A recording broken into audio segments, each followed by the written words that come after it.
Hi, English learners. Welcome to Advanced English with Steve UK. And I'm Steve.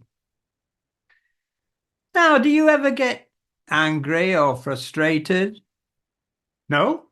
Oh, well, if you don't, if you're always cool, calm and collected, no point in you watching this video.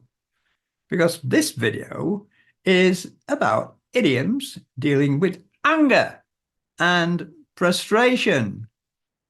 So, do you ever hit the ceiling, go through the roof, bang your head against a brick wall?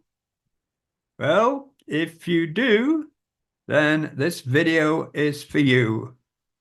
And if you don't know those idioms, then you're going to find out in just a minute.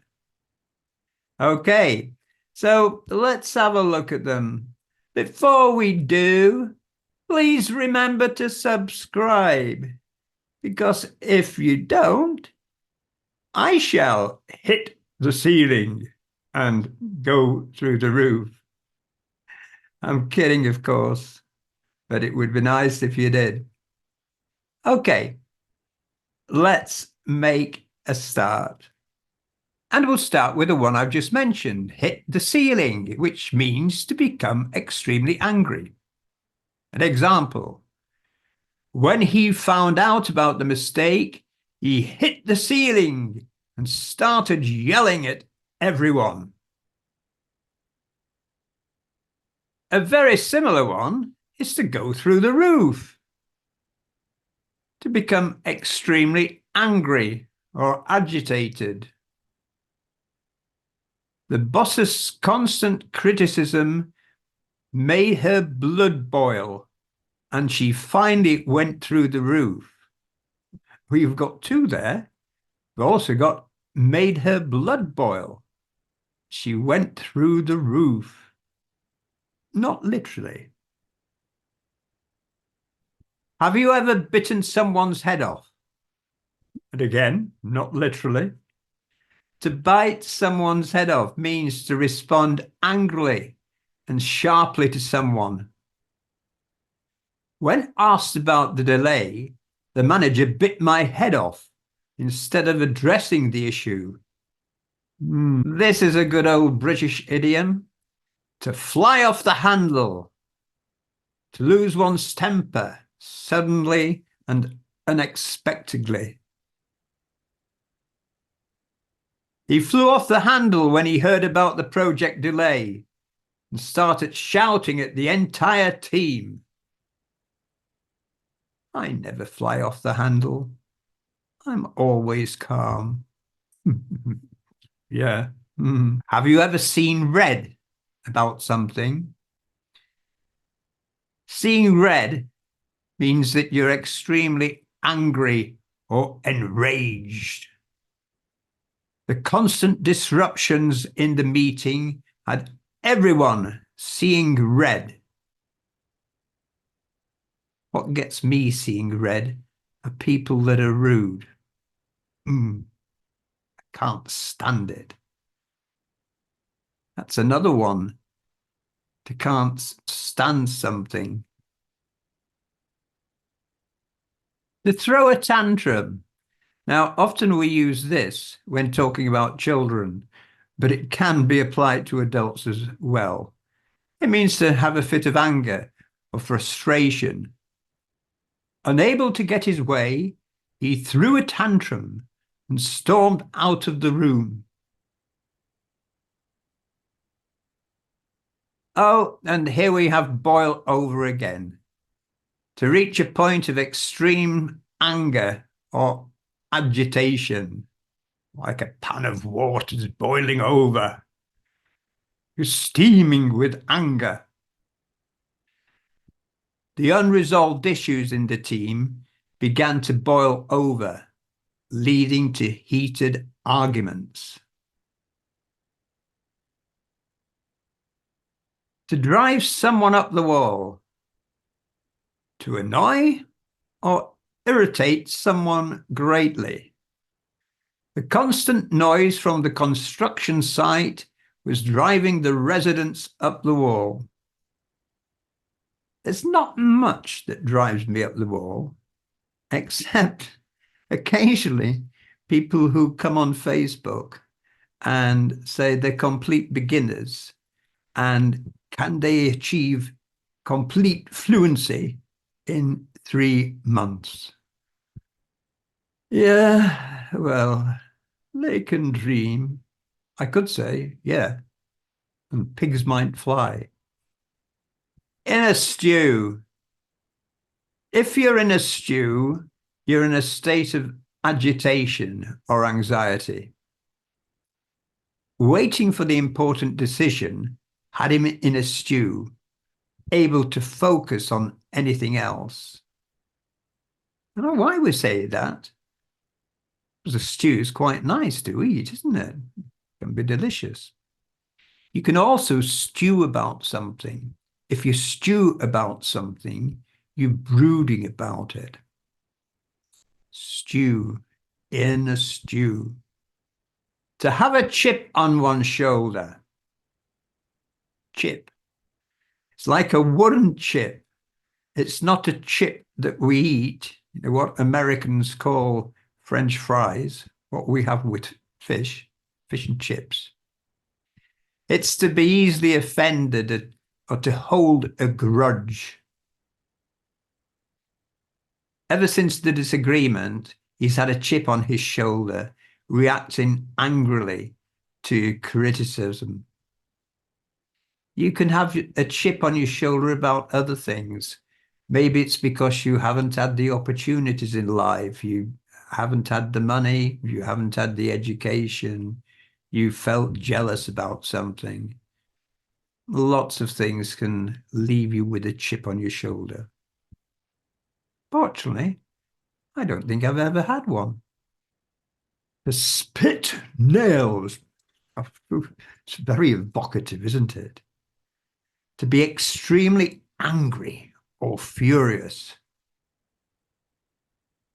When he heard the disrespectful comments, he was spitting nails.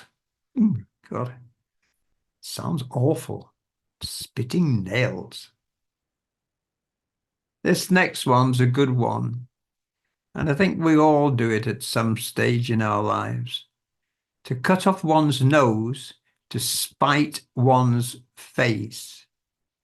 It means to take a self-destructive action in response to anger or frustration. Like quitting the job impulsively was like cutting off his nose to spite his face. He shouldn't have done it. He really needed the job, but he was frustrated, he lost his temper, and he left the job. And probably afterwards he wished he hadn't. To be at the end of one's tether. Think of a tether as a rope or a lead which holds a dog or a horse. Okay, the dog sometimes strains at it if he's tied up. It means to be exhausted or out of patience.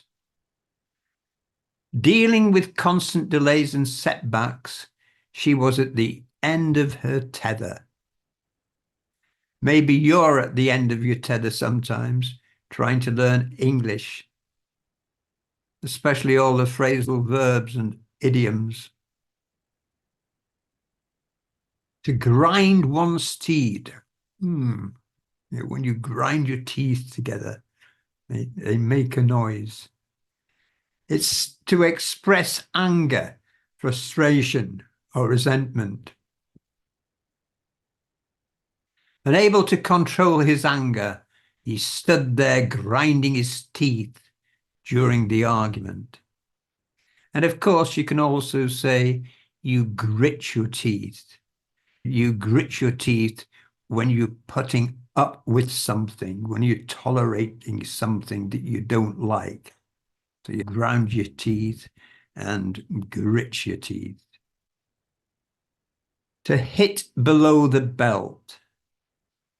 Now this has boxing associations. It's a boxing analogy, to box. Because if you hit below the belt, you're not supposed to, and it hurts even more if you're hit in the stomach. Means to act unfairly or use unfair tactics, especially in an argument. Bringing up his personal issues during the debate was hitting below the belt. Very unfair. To have a bone to pick with someone. You know, when you have a bone, you pick on it, you get all the meat off it. But it's nothing to do with eating. It means to have a grievance or unresolved issue with someone. She approached the meeting with the intention of addressing the problem she had, stating she had a bone to pick.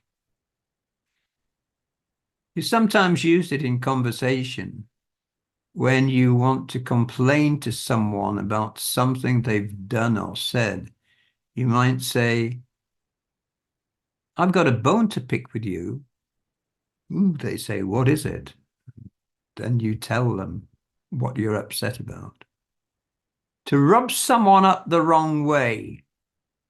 To rub, okay?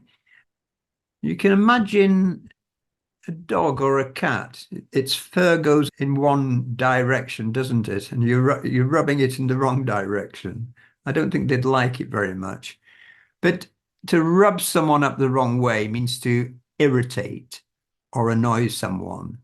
This is very common.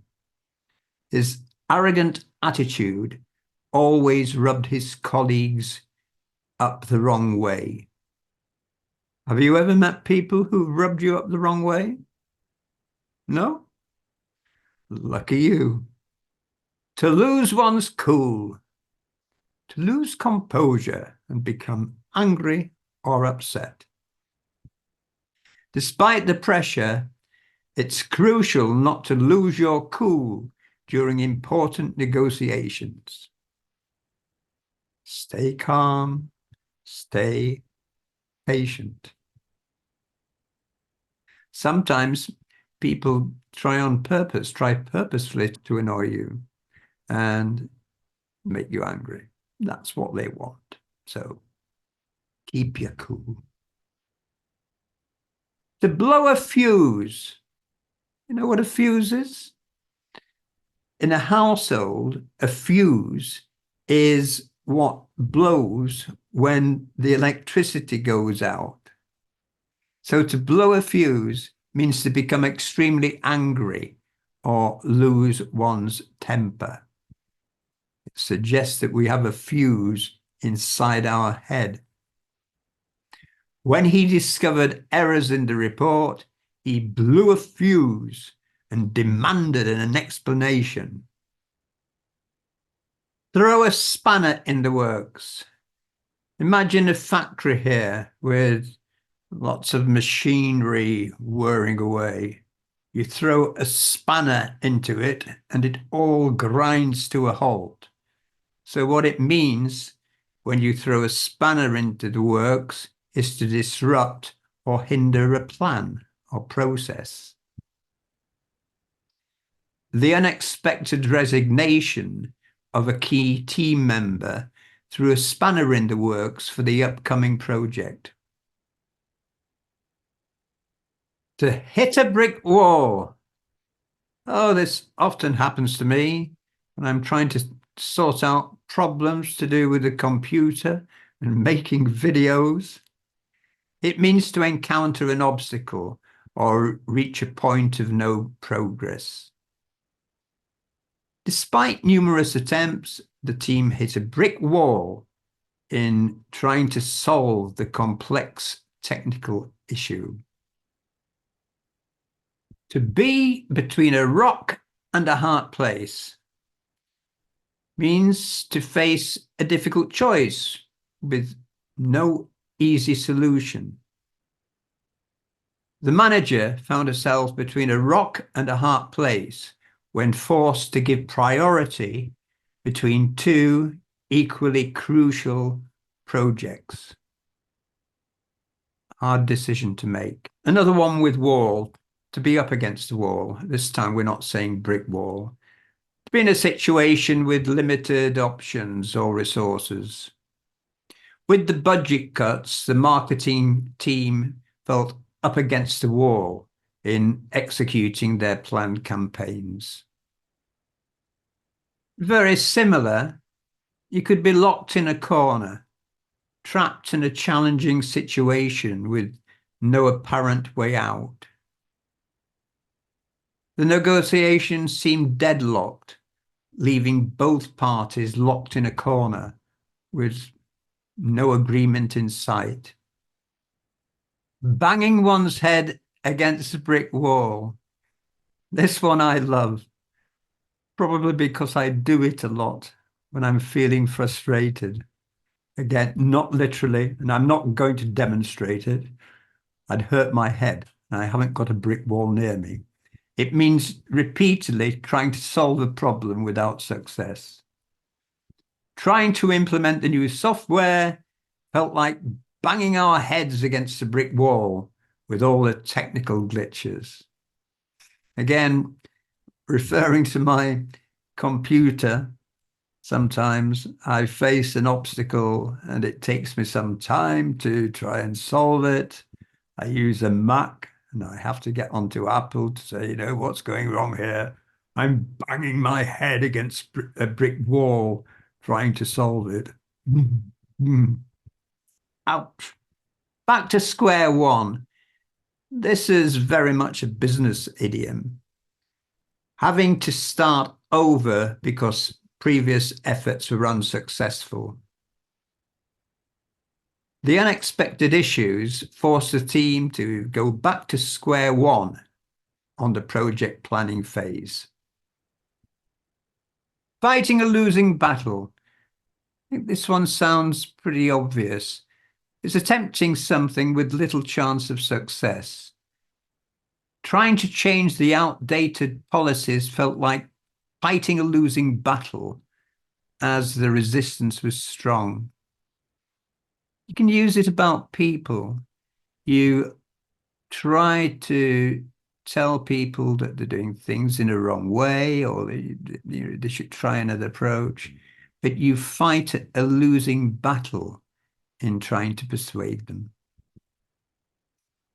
Okay, that's it. Well, I hope I've not been fighting a losing battle in getting you to learn and hopefully in future use some of these idioms. Hopefully, in real life, you won't have to because you won't be feeling too angry or frustrated. But there are going to be occasions when you will. So maybe they'll come in handy. Do remember to subscribe because sometimes I feel like I'm losing a battle getting people to press that subscribe button. Okay? See you again soon. Bye for now.